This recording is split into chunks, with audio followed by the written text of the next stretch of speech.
반갑습니다. 말씀과 함께 하루를 시작하는 주름의 백성들을 예수님의 이름으로 축복합니다. 2024년 10월 7일 월요일 오늘 주신 말씀은 열왕기하 19장 20절에서 37절까지입니다. 아모스의 아들 이사야가 히스기야에게 사람을 보내어 이렇게 말하였다. 주 이스라엘의 하나님께서는 임금님께서 아시리아의 사네립 왕의 일 때문에 주님께 올린 그 기도를 주님께서 들으셨다고 말씀하시면서 아시리아 왕을 두고 다음과 같이 말씀하셨습니다. 처녀딸 시온이 오히려 너 사네립을 경멸하고 비웃을 것이다. 딸 예루살렘이 오히려 물러나는 내 뒷모습을 보면서 머리를 흔들 것이다. 내가 감히 누구를 모욕하고 멸시하였느냐? 내가 누구에게 큰 소리를 쳤느냐? 나 이스라엘의 거룩한 자에게 감히 내 눈을 부릅떴느냐? 내가 전령들을 보내어 나 주를 조롱하며 말하기를 내가 수많은 병거를 몰아 높은 산 이 꼭대기에서 저 꼭대기까지 레바논의 막다른 곳까지 깊숙이 들어가서 키 큰 백향목과 아름다운 잣나무를 베어버리고 울창한 숲속 깊숙이 들어가서 그 끝까지 들어가고 그리고는 땅을 파서 다른 나라의 물을 마시며 발바닥으로 밟기만 하고서도 이집트의 모든 강물을 말렸다고 하였다. 그러나 사네립아 너는 듣지 못하였느냐? 그런 일은 이미 내가 오래전에 결정한 것들이고 이미 내가 아득한 옛날부터 계획한 것들이다. 이제 내가 그것을 이루었을 뿐이다. 그래서 내가 견고한 요새들을 돌무더기로 만들고 여러 민족의 간담을 서늘하게 하고 공포에 질리게 하고 부끄럽게 하였다. 민족들은 초목과 같고 자라기도 전에 말라버리는 풀포기나 지붕 위의 잡초와 같았다. 나는 다 알고 있다. 내가 안고 서는 것, 내가 나가고 들어오는 것, 내가 내게 분노를 품고 있다는 것도 나는 모두 다 알고 있다. 내가 내게 품고 있는 분노와 오만을 이미 오래전에 내가 직접 들었기에 내가 내 코에 쇠 갈고리를 깨고 내 입에 재갈을 물려 내가 왔던 그 길로 너를 되돌아가게 하겠다. 히스기야야 너에게 증거를 보이겠다. 백성이 금년의 들에서 절절로 자라난 곡식을 먹고 내년에도 들에서 저절로 자라난 곡식을 먹을 것이다. 그러나 내 후년에는 백성이 씨를 뿌리고 곡식을 거둘 것이며 포도밭을 가꾸어서 그 열매를 먹게 될 것이다. 유다 사람들 가운데서 환란을 피하여 살아남은 사람들이 다시 땅 아래로 깊이 뿌리를 내리고 위로 열매를 맺을 것이다.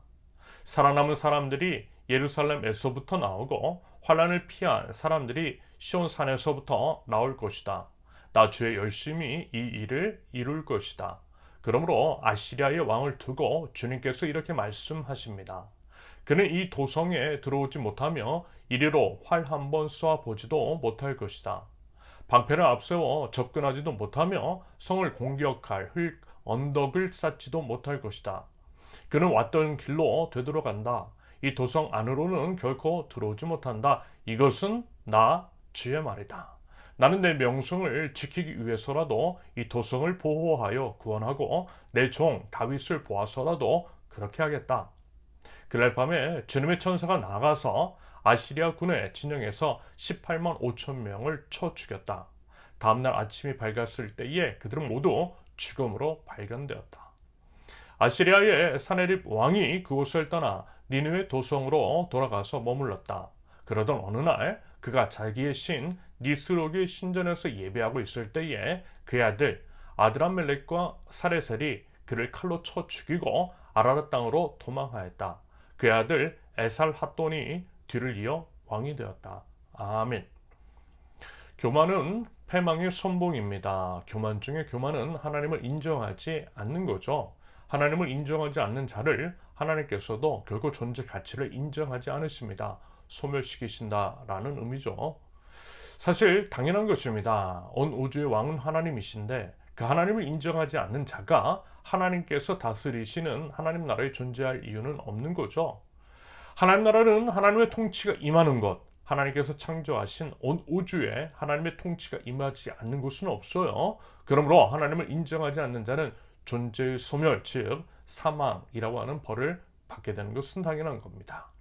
물론 이제 지금까지는 잠시 잠깐 하나님을 인정하지 않는 것이 용납이 되는 것처럼 보이지만, 그래서 이제 아직 하나님의 나라가 임하지 않는 것처럼 보일 수는 있어도 결국요 영원한 하나님의 나라는 도래해요. 하나님의 온전한 통치가 이루어지고 하나님을 경외하고 하나님만을 예배하는 하나님의 백성만이 존재하는 하나님 나라는 세워질 것입니다. 교만하다라고 하는 것, 하나님을 인정하지 않는다라고 하는 것은 이런 것입니다. 자기 힘으로 모든 것을 다 할 수 있다라고 하는 것, 내 힘으로 다 이뤘다라고 하는 것, 뭐 그런 거죠. 하지만 여러분, 그런 거 없죠. 모든 것은 은행입니다. 사람은 사람일 뿐, 사람은 예외 없이 한계적 존재, 다른 사람의 도움 필요로 하는 존재예요. 간단하게 매일 먹는 밥만 한번 생각해 보세요. 우리는 밥 없이 살 수 없어요. 밥을 먹어야만 생명을 유지할 수 있습니다.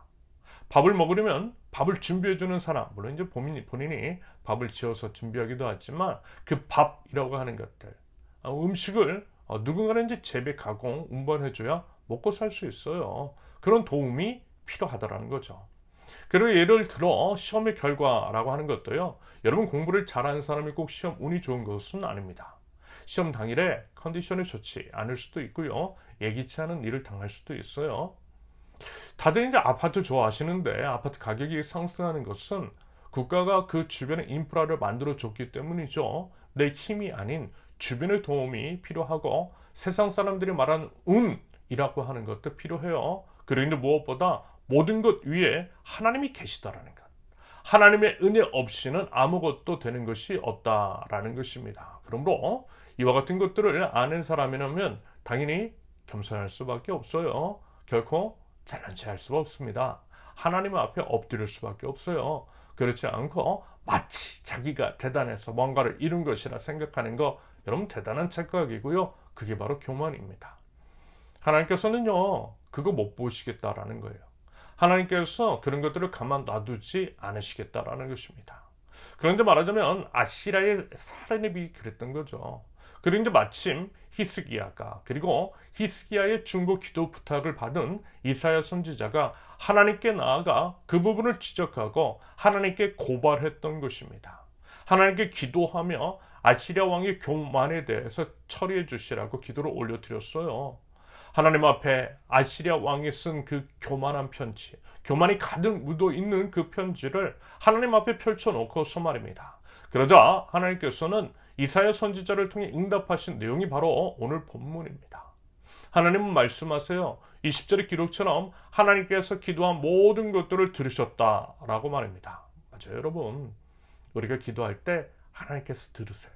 하나님은 우리에게 이제 귀를 기울이신 분, 우리의 기도에 응답하시는 분이십니다. 그러므로 여러분 기도해야겠죠? 여러분 기도하십시오. 하나님 앞에 나와 믿음으로 기도하십시오. 기도할 때 하나님께서 응답하여 주실 줄은 믿습니다. 여러분 혹시 이제 기도에 응답이 없는 이유는 기도하지 않기 때문인 경우가 대부분이라는 것. 여러분 기도하면요 하나님께서 들으세요.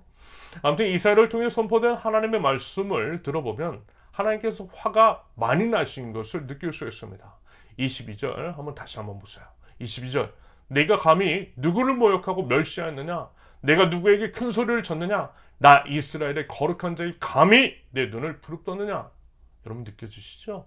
아시리아의 사내립은 다름 아닌 하나님을 모욕하고 멸시했으며 하나님께 대들었다라는 것입니다. 그러므로 사내립을 심판하시겠다라고 하는 말씀입니다.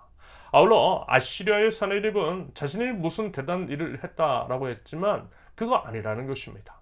착각하지 말래요. 모든 것은 하나님의 주권과 섭리 가운데 있음을 잊지 말아야 한다라는 거죠. 25절을 보십시오. 그러나 사내립아 너는 듣지 못하였느냐? 그런 일은 이미 내가 오래전에 결정한 것들이고 이미 내가 아득한 옛날부터 계획한 것들이다. 이제 내가 그것을 이루었을 뿐이다. 모든 것은 하나님의 손 아래에 있고 모든 것이 하나님의 허락, 하나님의 은혜 없이는 되는 것이 없다라고 하는 것. 이걸 모르는 사내립은 교만했고요. 그래서 멸망을 자초합니다. 그리고 어쩌면 이런 어리석음이 우리들에게도 있을 수 있다라는 것. 여러분 부디 하나님 앞에 겸손할 수 있기를 바랍니다.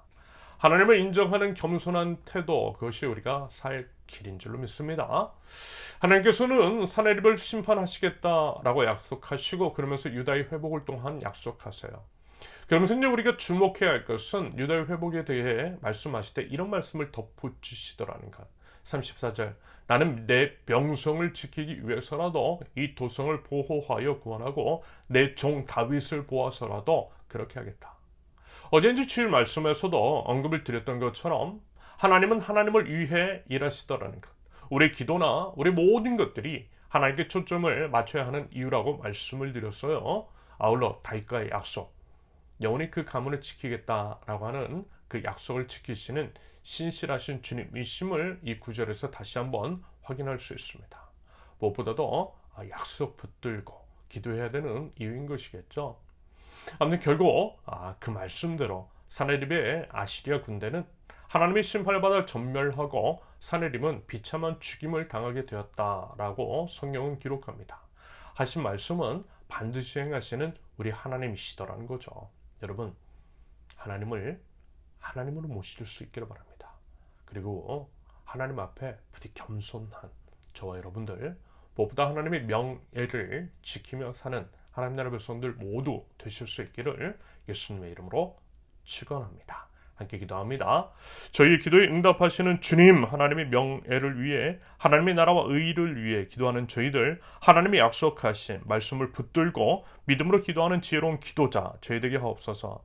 하나님 앞에 바짝 엎드리며 오직 겸손으로 베풀어 주신 하나님의 은혜에 감사하고 하나님의 영광을 위해서 살 줄 아는 저희들 수 있도록 하나님 저를 인도하여 주시옵소서. 예수님의 이름으로 기도합니다. 아멘.